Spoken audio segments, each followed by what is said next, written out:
Halo semuanya, Hai. apa kabar? Harus Pasti sehat ya. Gua Aji dari Dikta. Aku tak sanggup lagi, aku tersiksa rindu. Ditemani oleh Istrinya siapa? Ica. Iya, di sebuah Ica. Dan sekarang kita bakalan sharing tentang pengalaman kita kemarin dalam menghadapi virus COVID-19 atau kita sebagai COVID survivor. Alumni pejuang COVID-19. Luar biasa perjuangannya, dibilang berat, cukup berat buat kita karena kita tahu COVID-19 ini sampai sekarang belum ada obat yang pasti dan sampai saat ini juga semuanya masih dalam tahap research gitu. Yap. Seperti apa COVID-19 ini? Berawal dari kita ya seperti biasa ya, harus beraktivitas karena Aji sebagai kepala rumah tangga dalam hal ini harus bekerja.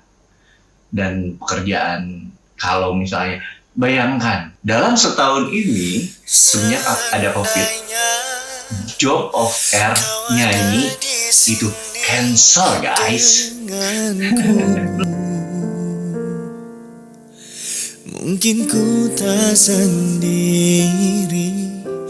Belum lagi aku sebagai pegawai swasta di salah satu perusahaan asing harus di pensiun dini. Nah, jadi dia sebelum pensiun dini work from home. Setelah itu langsung pensiun dini. Tapi ya seluruh dunia menghadapi situasi yang sama sebenarnya. Jadi mau nggak mau kita harus hadapi ini dengan melihat sisi positifnya selalu. Karena kalau misalnya kita nggak lihat sisi positifnya, pasti bakalan stres, bakalan pokoknya hal-hal yang buruk bisa menimpa ke kita gitu. Jadi nggak hanya COVID-19, bisa jadi ada kecemasan, stres.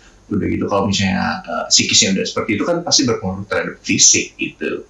Dan itu pula yang terjadi ketika Aji beraktivitas di luar. Nah, otomatis kan kalau mulai kecapean, drop, gampang banget buat kita terkena COVID seperti pengalaman aku kemarin gitu. Jadi Aji juga nggak tahu nih bisa kena COVID karena sepengetahuan aku kita udah benar-benar ngerasanya udah kayaknya udah ketat gitu kan. Udah dijalankan dengan disiplin ketat gitu. Disiplin gitu kan. Tapi ternyata mungkin ada hal yang ternyata terlewatkan atau mungkin kita kecolongan atau ya kita nggak tahu. Nah, meskipun diakui ya sama Aji ya kadang-kadang kan kalau misalnya di weekday kan aku ngajar sekolah musik, ngajar vokal. Nah, pada saat ngajar ada part di mana aku harus buka masker untuk mencontohkan bagaimana bernyanyi yang baik gitu seperti itu. Dan akhirnya mungkin dari situ dan logikanya sih memang peluang untuk akan tertularnya akan lebih tinggi ketika pakai masker, dibuka masker kan, diturunin maskernya ya, mungkin kena dari situ. Dan sebenarnya awalnya gejalanya istri aku yang mulai merasakan tuh hari Senin sepulang dari luar kota. Yap. Jadi awal gejalanya itu pas kita balik dari luar kota waktu itu ya sama ponakan kita bertiga. Ponakan aku umur 5 tahun waktu itu.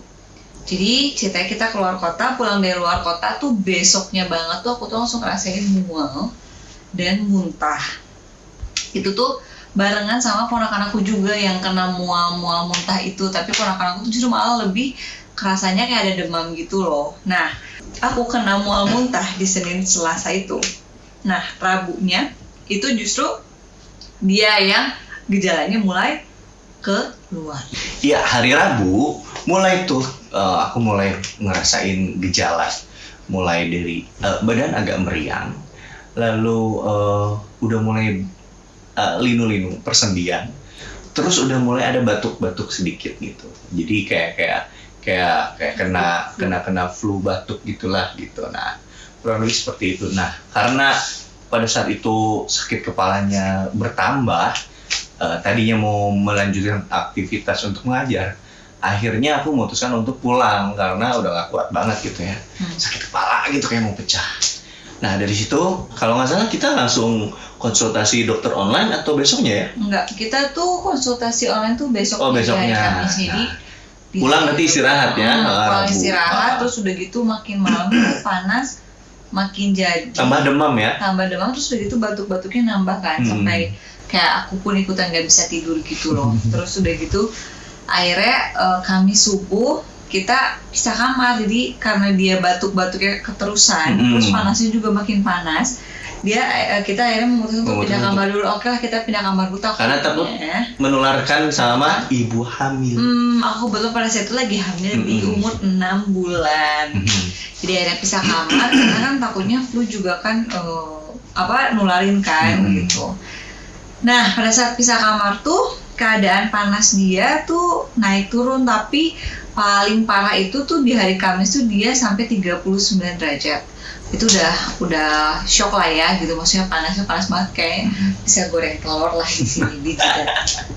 Terus udah gitu akhirnya aku memutuskan untuk konsultasi dokter online pada hari Kamis itu. Nah pada saat konsultasi online tanyakan gejala-gejalanya apa, terus udah gitu akhirnya pas aku tanya ke dokter, make sure dia ternyata kena infeksi saluran pernafasan atas. Kesimpulan dokter awalnya gitu. itu. Nah terus aku mikir oh my god udah masuk ke berhubungan dengan saluran pernafasan gitu kan. Terus akhirnya ya udah aku tanya dokter, dok apa kita harus disuap aja gitu kan. Nah dokternya menyarankan ya disarankan disuap saja karena lagi masa-masa seperti ini kita nggak tahu. Nah dari situ kita mulai banyak mencari literasi untuk ini jangan-jangan COVID nih, gue kena COVID nih gitu. Nah akhirnya kita cari-cari literasi ya sambil deg-degan gitu ya, maksudnya apakah bener nih gue kena COVID gitu dan harus gimana, gejalanya apa gitu, dan ternyata gejala awalnya itu ya cocok gitu. Cuma mungkin pada saat itu belum sampai ke belum sampai ke sesak, anosmia, hiposmia. Anosmia itu kehilangan penciuman, hiposmia itu kehilangan pengecapan rasa gitu. Nah besoknya hari Jumat pagi kita swab bareng berdua. Memutuskan untuk swab gitu karena daripada kemana-mana gitu, akhirnya kita juga pengen memastikan, akhirnya kita memutuskan untuk swab PCR. Lalu hasilnya itu keluar hari Minggu pagi. Kita aku ditelepon sama dokternya, itu ternyata memang hasilnya positif benar. Sebelum minggu dari Jumat, Sabtu, Minggu pagi ya keluar. Minggu pagi jam 10 pagi. Nah, pada saat Jumat itu sebenarnya makan udah nggak nafsu gitu, jadi karena tadi hiposmia kehilangan pengecapan. Nah, jadi setiap makan itu rasanya hambar aja, bahkan yang dominan adalah hanya asin gitu. Makanya ini agak-agak aneh, tapi pada saat itu aku karena baca literasi, aku jadi ambil wewangian yang kebetulan kita ada dupa di rumah gitu, jadi kita cium wangi dupa, masih ada lah dikit tapi udah mulai berkurang tuh. Itu juga udah mulai khawatir, ini kemungkinan sih bener ya, tapi bener ya enggak gitu, sambil mencoba ignore, tapi ya ternyata gejalanya ya ke arah sana gitu. Mau nggak mau kita harus nyiapin kan mentalnya, tapi tetap ada penolakan gitu yang ini kayaknya bukan deh, tapi ya harus diterima gitu ya. Akhirnya hari Sabtu itu jelas banget ya. Sabtu udah mulai hilang gitu indera penciuman, anosmia gitu, jadi hilang.